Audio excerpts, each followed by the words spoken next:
बहुत सारे Indian investors portfolio बनाते वक्त इंटरनेशनल मार्केट्स को कंसिडर ही नहीं करते, और जो कंसिडर करते भी हैं वो ये सोच के इग्नोर कर देते हैं कि इसका प्रोसेस बहुत कॉम्प्लिकेटेड होगा। इस इन्वेस्टिंग बिहेवियर को होम कंट्री बायस कहा जाता है। इसका रिजल्ट ये होता है कि पोर्टफोलियो एक ही ज्योग्राफी, एक ही करेंसी और एक ही इकोनॉमिक साइकिल पर डिपेंडेंट हो जाता है, और जब किसी रीजन से डोमेस्टिक मार्केट्स प्रेशर में आते हैं तब ये रिस्क आपके रिटर्न्स पर क्लियरली दिखने लग जाता है। फाइनेंस की लैंग्वेज में इसे सिस्टमैटिक रिस्क कहा जाता है। मैं ये नहीं कह रहा हूं कि इंडियन इक्विटीज में इन्वेस्ट करना गलत है, बट प्रॉब्लम ये है कि पोर्टफोलियो सिर्फ एक ही कंट्री की ग्रोथ पे डिपेंडेंट हो जाता है। इस वीडियो का गोल इंडियन इक्विटीज को रिप्लेस करना नहीं है, बल्कि उनके साथ ग्लोबल बैलेंस ऐड करके पोर्टफोलियो के सिस्टमैटिक रिस्क को थोड़ा कम करना है और ओवरऑल स्ट्रक्चर को स्ट्रॉन्गर बनाना है। और इसका एक प्रैक्टिकल तरीका है उन मार्केट्स में इन्वेस्ट करना जो इंडियन मार्केट से परफेक्टली कोरिलेटेड नहीं होते।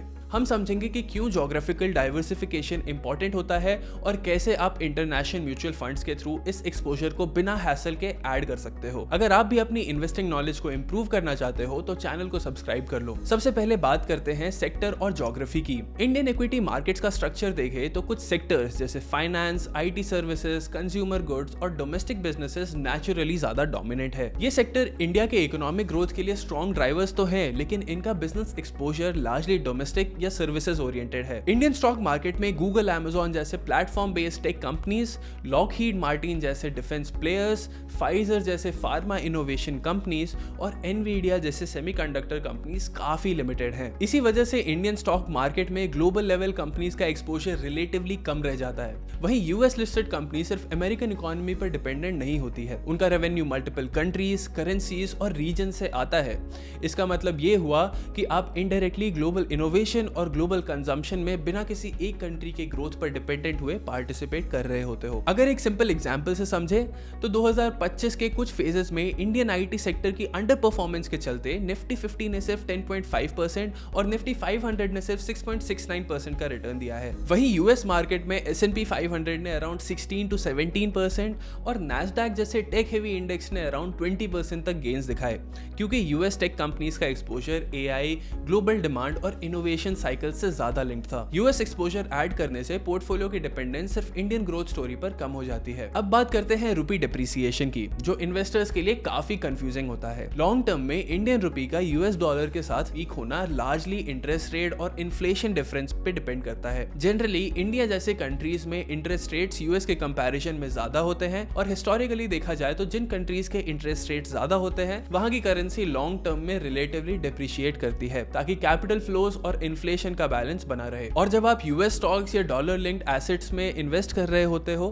तो आप सिर्फ इक्विटी रिटर्न्स नहीं ले रहे होते, बल्कि करेंसी एक्सपोजर भी ऐड कर रहे होते हो। जब भी रुपी वीक होता है तब यूएस इन्वेस्टमेंट्स के डॉलर रिटर्न्स आईएनआर टर्म्स में ट्रांसलेट होते वक्त थोड़े हायर हो जाते हैं। इसी वजह से रुपी का गिरना नेचुरली आपके फेवर में काम करने लग जाता है। हाँ, ये कोई गारंटी नहीं है, क्योंकि करेंसी कभी कभी रुपी के फेवर में भी मूव कर सकती है। इसीलिए डॉलर एक्सपोजर को एक एडेड एडवांटेज की तरह समझना चाहिए और पोर्टफोलियो का सिर्फ कुछ हिस्सा ही इंटरनेशनल एसेट्स में एलोकेट करना चाहिए। तीसरा और शायद सबसे इंपॉर्टेंट फैक्टर है इकोनॉमिक साइकिल रिस्क। इंडियन और यूएस इक्विटी मार्केट्स हमेशा एक साथ आउट परफॉर्म नहीं करते। कुछ पीरियड्स ऐसे होते हैं जब इंडियन मार्केट स्लो होते हैं, जबकि US markets global capital flows, innovation cycles या पॉलिसी रिस्पॉन्सेस के चलते रिलेटिवली बेटर परफॉर्म कर जाते हैं, और कभी इसका अपोजिट भी होता है। क्योंकि दोनों मार्केट्स का बिहेवियर परफेक्टली अलाइन नहीं होता, उन्हें कंबाइन करने का कोर ऑब्जेक्टिव होता है कि जब इंडियन इक्विटीज अच्छा परफॉर्म नहीं कर रही होती तब पोर्टफोलियो का डाउनसाइड रिस्क थोड़ा कुशन हो सके। इसलिए यूएस मार्केट्स में इन्वेस्ट करना एक इफेक्टिव डाइवर्सिफिकेशन टूल बन सकता है। यहाँ एक सटल लेकिन पावरफुल कॉन्सेप्ट काम करता है। जब पोर्टफोलियो सिर्फ डोमेस्टिक होता है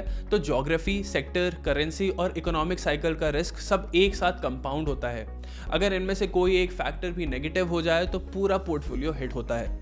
लेकिन जब आप यूएस एक्सपोजर ऐड करते हो तो ये रिस्क एक दूसरे को पार्शियली ऑफसेट कर सकते हैं। आगे बढ़ने से पहले आपको वीडियो यहाँ तक वैल्यूएबल लगी हो तो ऐसे ही वीडियोस के लिए चैनल को सब्सक्राइब कर लेना। ये सारे रीजन समझने के बाद अब सवाल आता है इम्प्लीमेंटेशन का। रिटेल इन्वेस्टर्स के लिए डायरेक्टली यूएस स्टॉक्स पिक करना कॉम्प्लिकेटेड हो सकता है। रेगुलेशंस, टैक्स कॉम्प्लेक्सिटी और स्टॉक स्पेसिफिक रिस्क काफी ज्यादा होता है। इसका प्रैक्टिकल सॉल्यूशन है इंटरनेशनल म्यूचुअल फंड्स। ये फंड्स जनरली दो तरह के होते हैं। पहला डायरेक्ट इंटरनेशनल फंड्स जो सीधा यूएस या ग्लोबल स्टॉक्स में इन्वेस्ट करते हैं, और दूसरा फंड्स ऑफ फंड्स जो ओवरसीज ईटीएफ्स में इन्वेस्ट करते हैं। दोनों ही ऑप्शंस प्रोफेशनली मैनेज्ड और इंडियन रेगुलेशन के अंडर ऑपरेट करते हैं। ये आपको ट्रांसपेरेंसी के साथ ग्लोबल एक्सपोजर दे सकते हैं और आप एक ही फंड के थ्रू मल्टीपल ग्लोबल कंपनीज का एक्सपोजर ले पाते हो, वो भी बिना हर स्टॉक को खुद से एनालाइज किए। एलोकेशन की बात करें तो ग्लोबली डाइवर्सिफाइड पोर्टफोलियोज में इंटरनेशनल इक्विटीज का एलोकेशन जनरली 10 से 20% की रेंज में रखा जा सकता है। ये कोई फिक्स्ड रूल नहीं है, बल्कि एक फ्रेमवर्क है जिससे आप इंडियन इक्विटीज को अपने पोर्टफोलियो में ओवर पावर किए बिना ग्रोथ और डाइवर्सिफिकेशन का बेनिफिट ले सकते हो। अब अगर हम एग्जीक्यूशन की बात करें तो एसआईपी अप्रोच यहाँ काफी इफेक्टिव हो सकता है, और क्योंकि इसमें हम रेगुलर इंटरवल्स पर इन्वेस्ट करते हैं तो मार्केट ऊपर हो या नीचे इससे रुपी कॉस्ट एवरेजिंग होती है, टाइमिंग रिस्क नेचुरली स्मूथ हो जाता है और इन्वेस्टर डिसिप्लिन बन सकता है।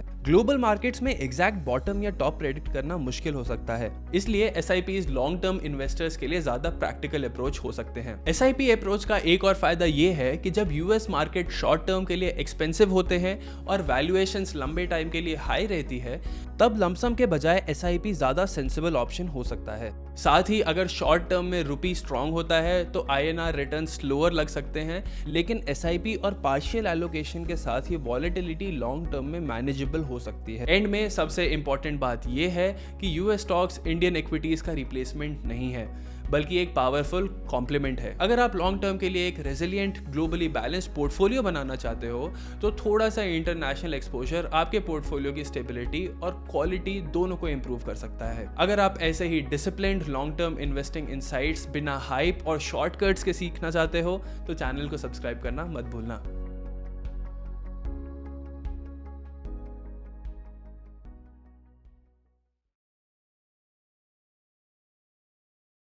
Investment in securities market are subject to market risks. Read all the related documents carefully before investing. Please read the risk disclosure documents carefully before investing in equity shares, derivatives, mutual fund, and or other instruments traded on the stock exchanges.